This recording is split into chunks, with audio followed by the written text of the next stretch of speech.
आज हम आपके सामने लाने जा रहे हैं 14 अगस्त की रात का वो सच जिसे हर भारतीय जानना चाहेगा। वो रात जिसने हिंदुस्तान का इतिहास, भूगोल, भविष्य और सोच को बदल दिया। वो रात थी आजादी की रात। दिल्ली में 14 अगस्त की शाम से ही जोरदार बारिश हो रही थी। रात 9 बजते बजते रायसीना हिल्स पर करीब 5 लाख लोगों का हुजूम जमा हुआ था। बारिश अब भी जारी थी। रात को करीब 10 बजे सरदार पटेल, जवाहरलाल नेहरू, डॉक्टर राजेंद्र प्रसाद और माउंटबेटन वाइसरॉय हाउस पहुंचे। 14 अगस्त 1947 की रात 12 बजने में कुछ ही मिनट बाकी थे। तब पंडित जवाहरलाल नेहरू ने 2 लाइनें कहकर अपना प्रवचन शुरू किया। At the stroke of the midnight hours when the world slept, India will be awake to life and freedom. चंद ही मिनटों में 12 बजे और 15 अगस्त का ये दिन भारत के लिए खुशियां लेकर आया।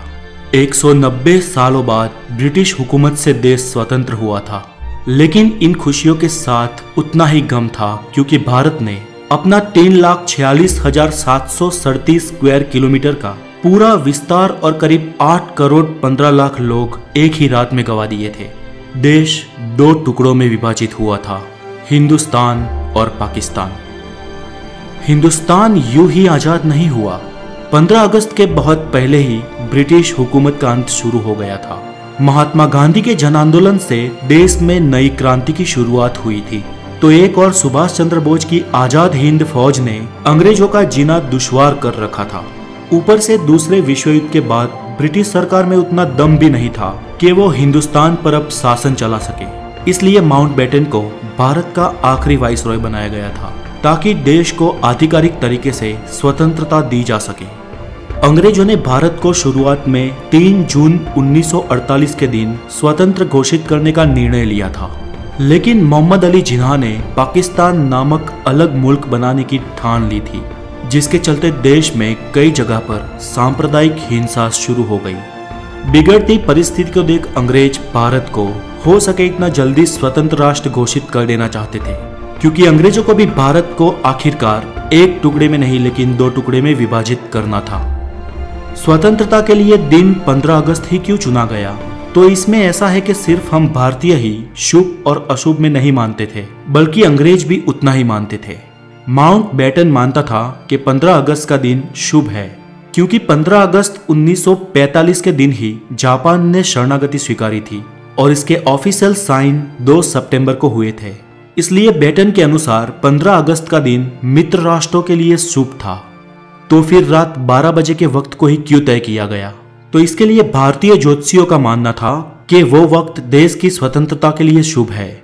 तय किया गया था कि पंडित नेहरू को अपनी स्पीच रात 12 बजे से पहले ही समाप्त कर देनी है और रात 12 बजे शंखनाद के साथ भारतीय लोकतंत्र की शुरुआत होगी।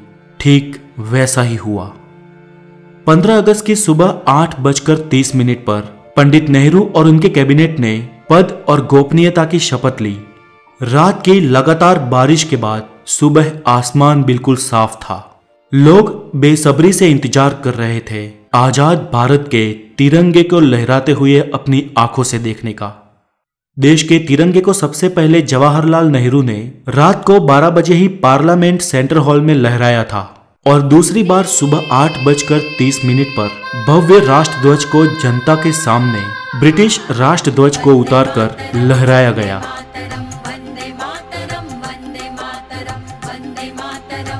देशवासियों की आंखों में खुशी के आंसू थे।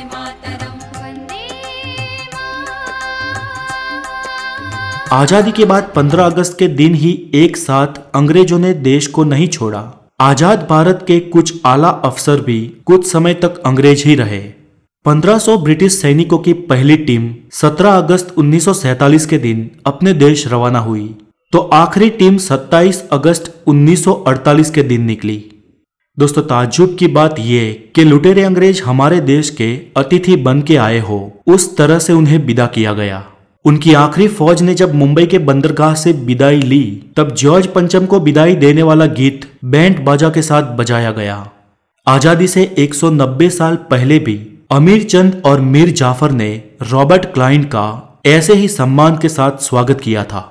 और फिर क्या हुआ? प्लासी का युद्ध और 190 साल की परतंत्रता। फिर भी हम भारतीय नहीं सुधरे। अतिथि देवो भव के सूत्र को हमने आज भी नहीं छोड़ा, फिर वो अतिथि वाकई देवतुल्य हो या हमें लूटने आया हो। दोस्तों आज के लिए इतना ही, और देश की इस स्वतंत्रता की कहानी को ज्यादा से ज्यादा शेयर करने की आपकी जिम्मेदारी है। और इस वीडियो को हो सके इतने लाइक, हो सके इतने कमेंट दीजिए। और अगर आप नए हैं तो द नॉलेज को जरूर सब्सक्राइब करें और हमेशा खुश रहें। जय हिंद, वंदे मातरम।